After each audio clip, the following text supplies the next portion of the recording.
Hello, everybody. Welcome to It Wasn't DNS. We checked. Hold on, Tyler. Hold on. I just have some things to do before that. Okay. My deployment is running and it's about to finish, so if we can wait a second, because I see that everything is green, everything is going good, so it's about to finish. Just give me a second. Nothing like last minute deployments. Yeah, sorry about that. It'll be taking a second. Okay, pipeline finished. Everything is green. Just let me check if I can see this page, and maybe it will take more than a minute. I'm sorry. Just give me a sec. I don't really understand what has happened. Everything is green. And pipeline is fine. Tests are fine. It deployed. Can you help me? Yeah, let's take a quick look. Give me a sec. Let me share my screen. Okay, so I should access my application. So it should be that my application should be my app. Only no, it doesn't work. I mean, it was You said you ran it through all the pipeline stuff? Yeah. I mean, I did some other changes too, but everything's fine. I mean, I pushed my code, triggered the pipeline.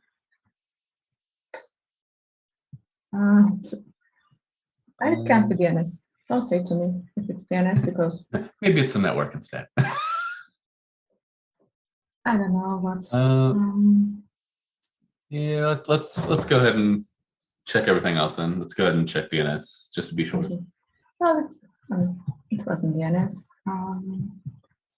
Okay, let's see. It is HTTP, it's address. You see, it's here. Everything is fine. Yeah, is that the name? That's the name of the app? It's my app. Typos. That's why we love working manually. Manual DNS changes.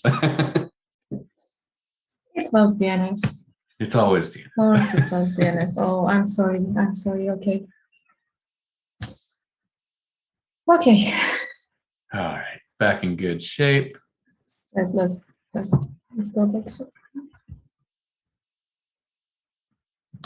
All right, and welcome back to the show, everybody. This is, of course, as you just heard, it wasn't DNS. We checked CICD for your infrastructure with KubeVirt and Tekton. I am Tyler Auerbeck, and with me today, we've got my good friend, Cansu. A little bit about myself real quick. I'm an architect at Red Hat Open Innovation Labs, focusing on site reliability engineering, and as you can guess, bringing reliability to not just our applications, but all of our infrastructure as well. If you want to find me, have a chat after this, here are my handles on GitHub and Twitter. As I mentioned, here with me today is my colleague, Cansu. Cansu, I'll pass it over to you. Hello, everyone. Sorry for what you just saw. My name is Cansu. I'm a site reliability engineer at Red Hat Open Innovation Labs.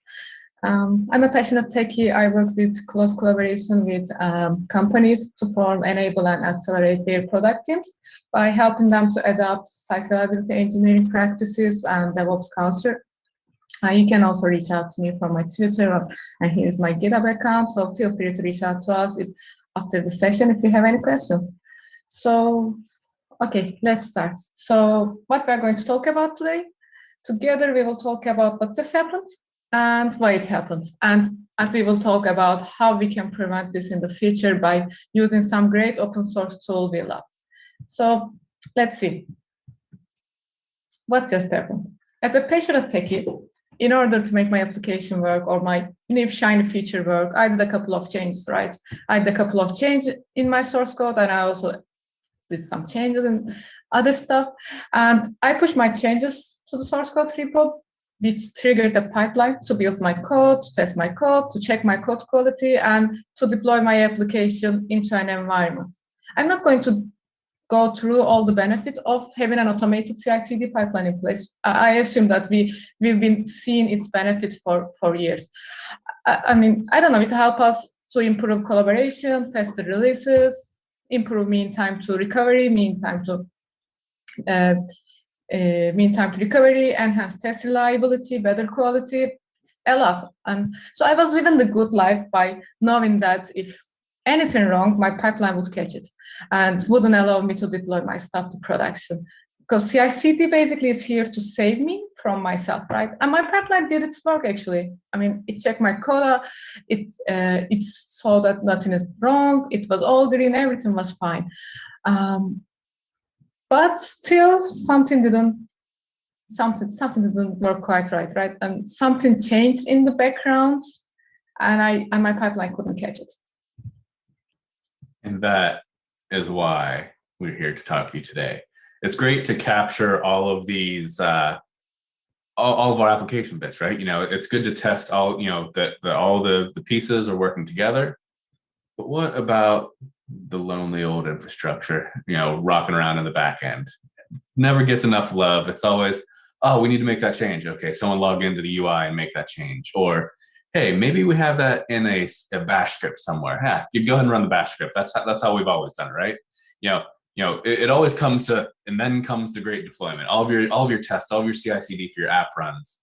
But then it's time for the deployment. It's time to go out into the world, and everything gets deployed, just like it always has been. Run those bash scripts, right? We make these changes all the time. You know, what could go wrong? Well, this shouldn't impact anything. What just happened here, right? So it's always like the stages of grief. It's like, oh, this is going great. This should be going great. Why isn't it going great? Oh no, it's not going great. And then you start flipping tables and, you know, cursing all over the place. And, you know, we don't want to live in this world anymore, right? This is why we can't have nice things. If we're not treating, you know, having a reliable application is only half the battle. You can have a reliable application that runs on its own, you know, its own set of servers and is often its own little world and gives you all the responses locally that you want.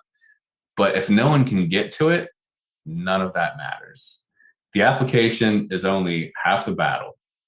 If you can't rely on the underlying infrastructure, none of this is worth it. You can drive a car. You can't drive a fast if the car has no wheels, right? That's kind of one of the things I always like to say.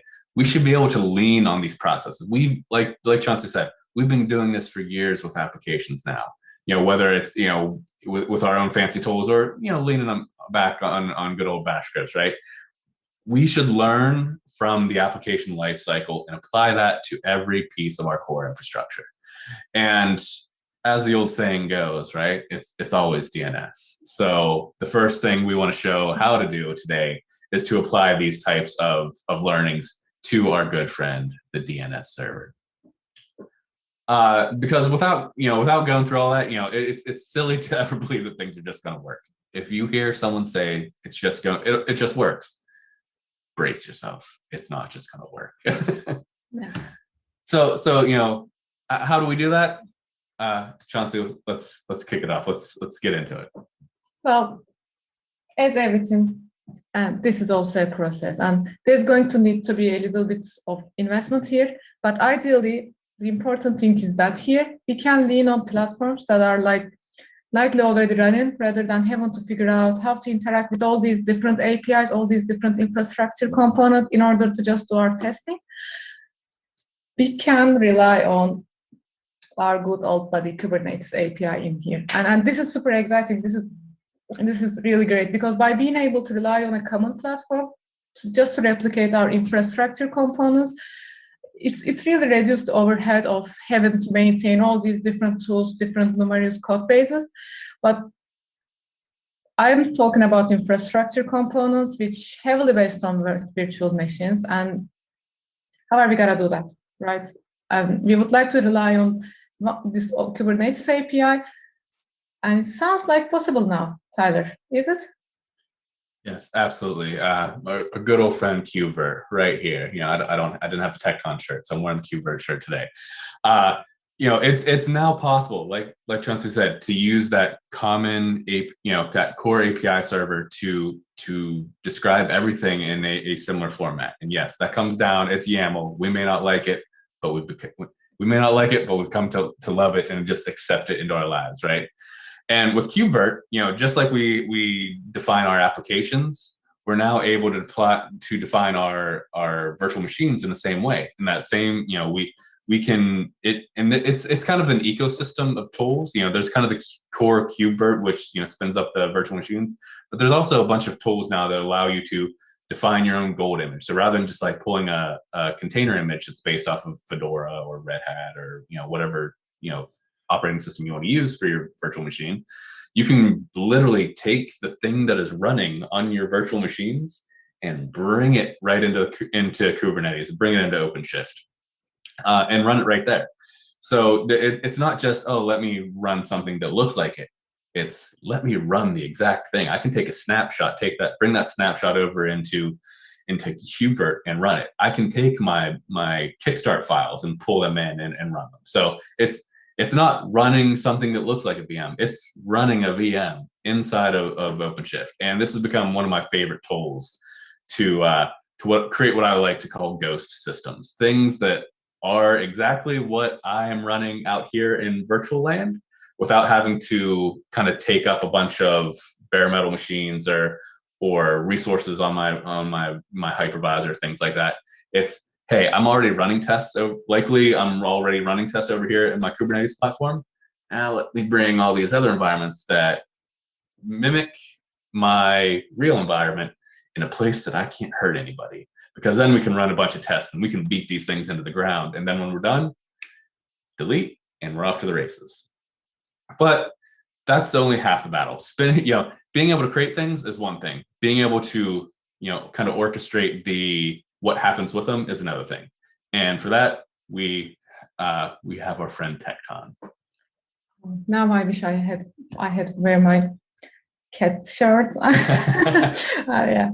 So for CI/CD part, of course, we choose to go with another Kubernetes native framework. Sorry. So in our case, Tekton is here to help to build our pipeline for testing. And I should admit that Tekton pipeline is quite different what we used all the other CI/CD tools like Jenkins. And the core component of Tekton runs as a controller on top of Kubernetes. And there is no CI/CD engine to manage or maintain, or all these plugin lists, try to run as a compatibility, etc. So instead of this kind of engine, Tekton introduced a bunch of custom resource definitions into the cluster, and it uses all these custom resource definitions like building blocks, which you'll see in a demo.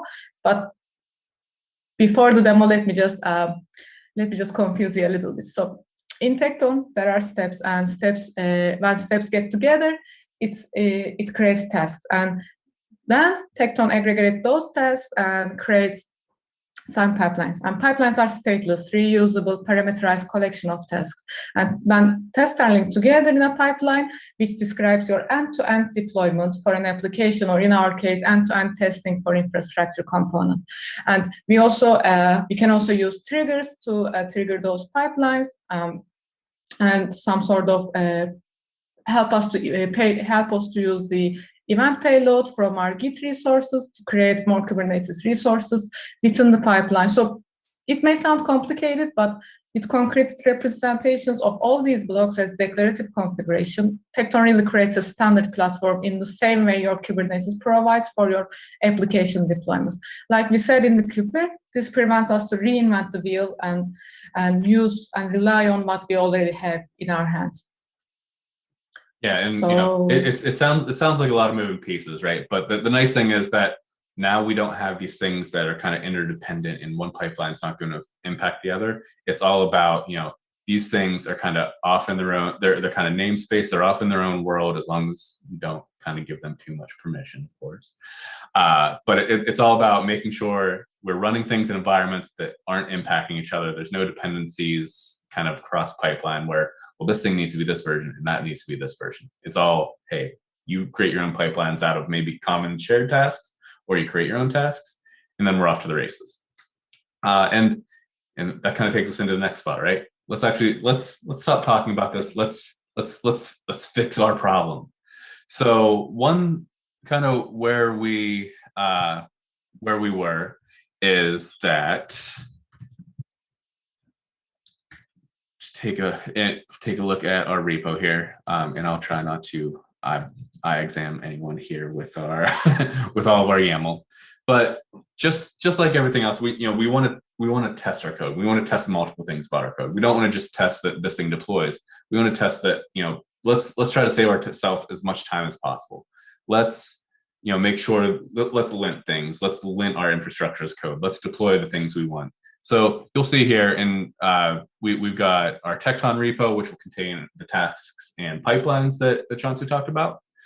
We've got our Auerbeck because, hey, we want to run this every single time, and we want to make sure nothing gets left behind. So it'll set up Auerbeck and the namespace and pipeline service account and things of that nature. And then we've got CNV, which stands for our virtualization, and in there we've got just the handful of things that we want to run. So we've got Ansible. We've got our persistent volume claims. So that's what Ansible and shared data is. Fedora is our virtual machine, and our Echo deployment is just going to be a silly, dummy app that we can use to test things out once we have our DNS up and running. So from there, we've then got the actual Ansible that runs, because we want to test that, hey, does DNS spin up like we expect it to, or does it not? Because sometimes it does not. and really just running Ansible to stand up the DNS server and things like that. One thing we will call out, because spinning VMs up in our OpenShift platform, especially kind of the smaller cluster that we're running in, or your Kubernetes platform, it runs the same regardless. But one thing I can tell you is, regardless of where you run it, takes a little bit of time. So if you take a look at our pipeline, and we'll provide the repository where all this lives so you can play around with it on your own, is that we've commented out a lot of things, because we're going to do a little baking show today, where, look, we put this thing in the oven. Look, it's already ready to come out. So you can see we commented out for time where the actual creation of the virtual machine is happening, and we're not waiting for things. And we're just, basically all of that is because I've already got a virtual machine already stood up. So all that's happening inside of our pipeline is that we're checking out our code, just like you would any other time, because we need our code to work with. We pull down our infrastructure as code. We lint our Ansible to make sure that there's no, terrible issues. That is where we've been, hey, does that look all good? Let's spin up our virtual machine, make sure it's healthy. And then we'll run our Ansible. So from there, you can see that and this is kind of like a little hacky where we're doing this. We're in the process of making some nice, shiny, formal steps that we're going to submit upstream. But for now, it's, hey, let's make sure our keys are in the right places. Let's run our Ansible. From there, get our IPs, run playbooks, things like that. So enough talking. Let's run this. So from here, we'll run our Tekton pipeline, and we're doing this all manually, so you can actually see things happening.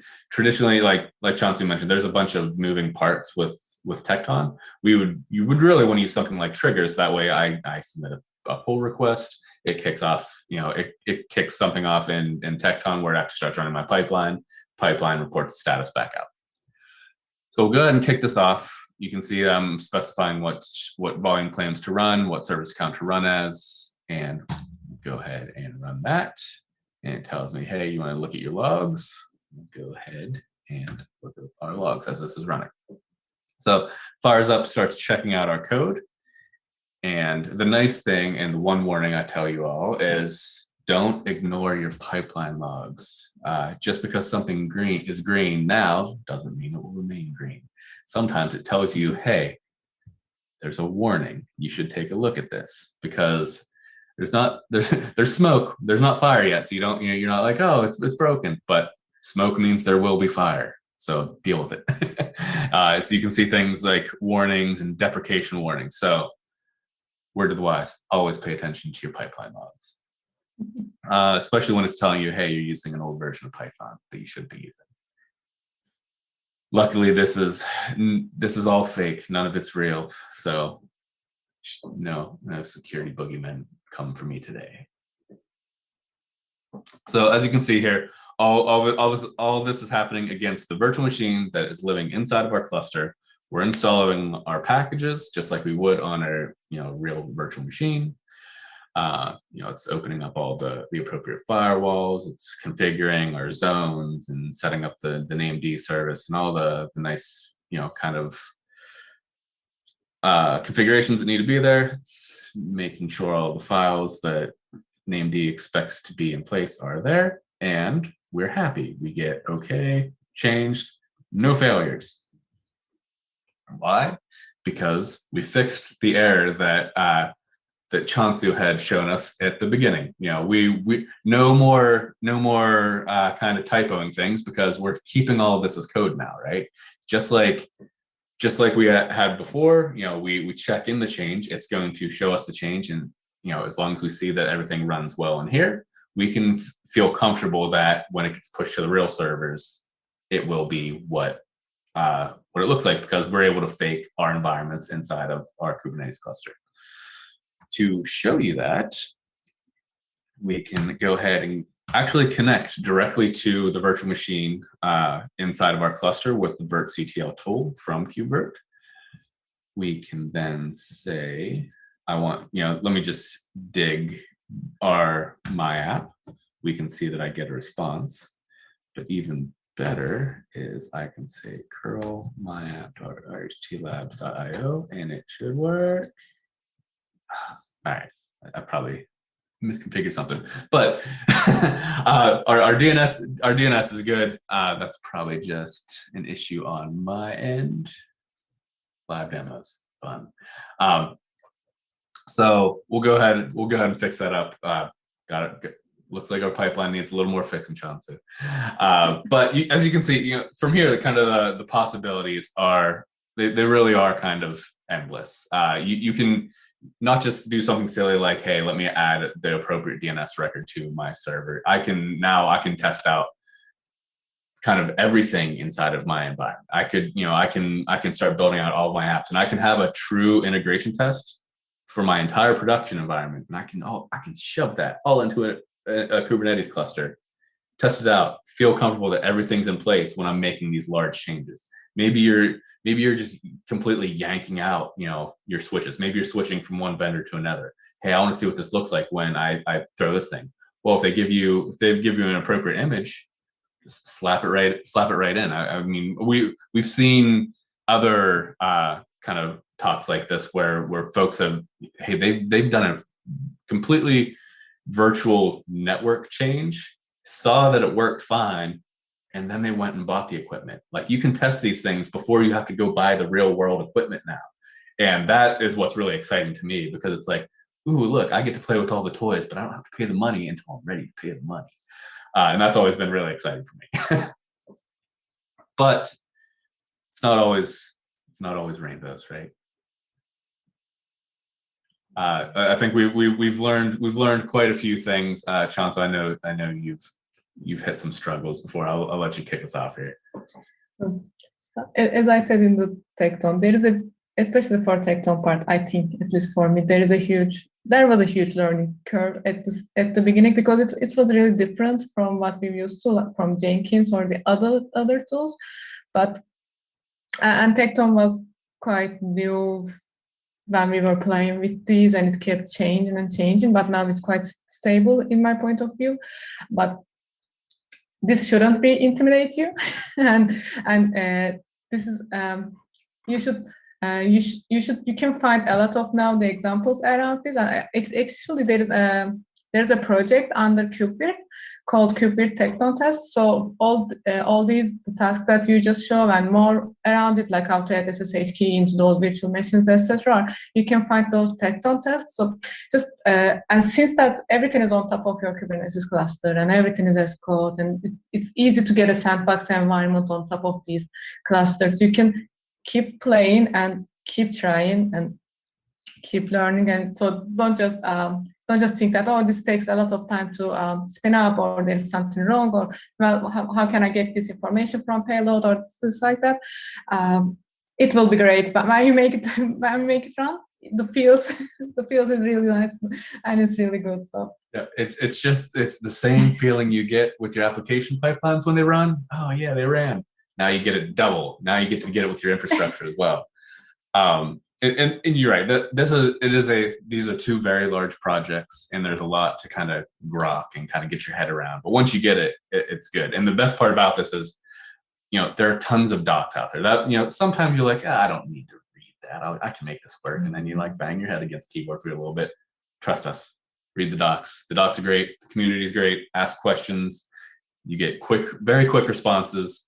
And it's been great kind of playing around with these because it's like, all right, that wasn't supposed to work like that, but it did. Why? So trust us, read the docs, learn from our mistakes.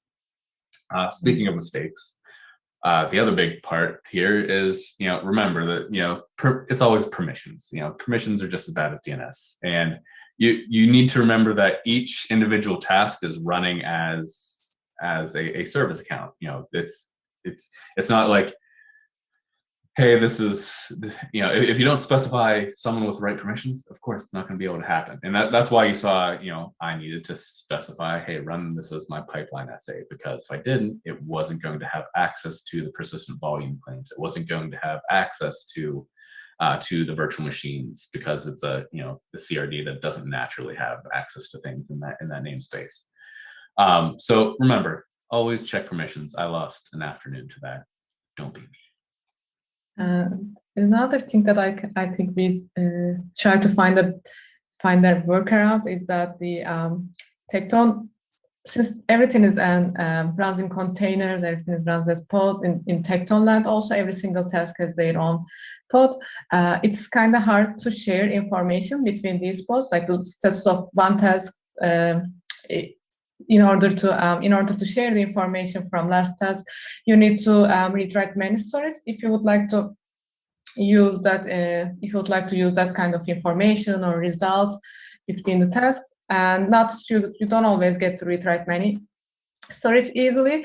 So there are some creative ways around this. You can find it easily on the on GitHub. You can see that. So don't worry if you can't run this, if you can't find the read-write many storage, because we couldn't. We were while we were doing this, we couldn't, but then we figured out that how to save a task result and then share with the other task. You can also need some sort of creative solutions for yourself. Yeah, one of the many beauties of open source is everyone's got their own solution. Find the one that you like best and use it. Well, that wraps it up for us today. Hopefully this is useful, is beneficial. Of course, this is kind of like a dummy demo thing, but we think this could definitely be useful in the real world. We hope to see more people using it like this. And if you have any questions, of course, feel free to reach out to us directly. We love to chat on Twitter. Feel free to reach out and tell us that, hey, what in the world are you doing? Or if you want to know more about what we do here at Open Innovation Labs, feel free to reach out. We're more than happy to chat. Thanks, everybody. Thanks, everyone.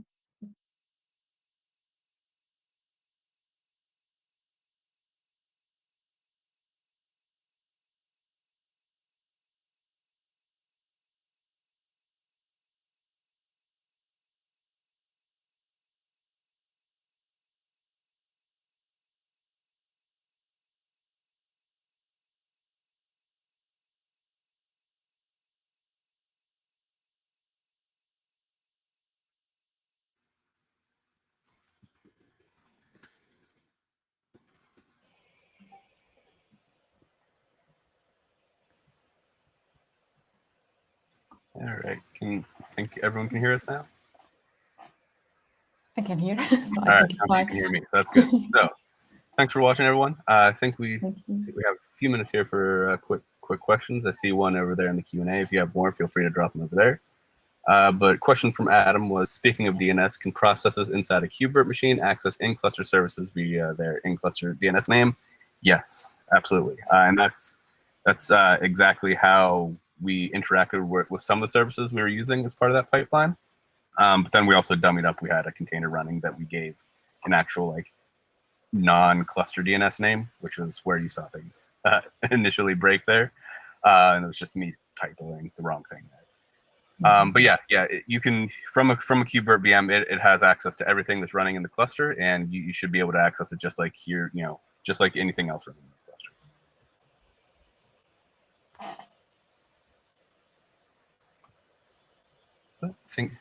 I think we only had a few extra minutes there, but I think we're out of time. But again, if anyone has any questions or wants to chat more about this, feel free to reach out directly to us. We're more than happy to chat. Thanks everyone for watching.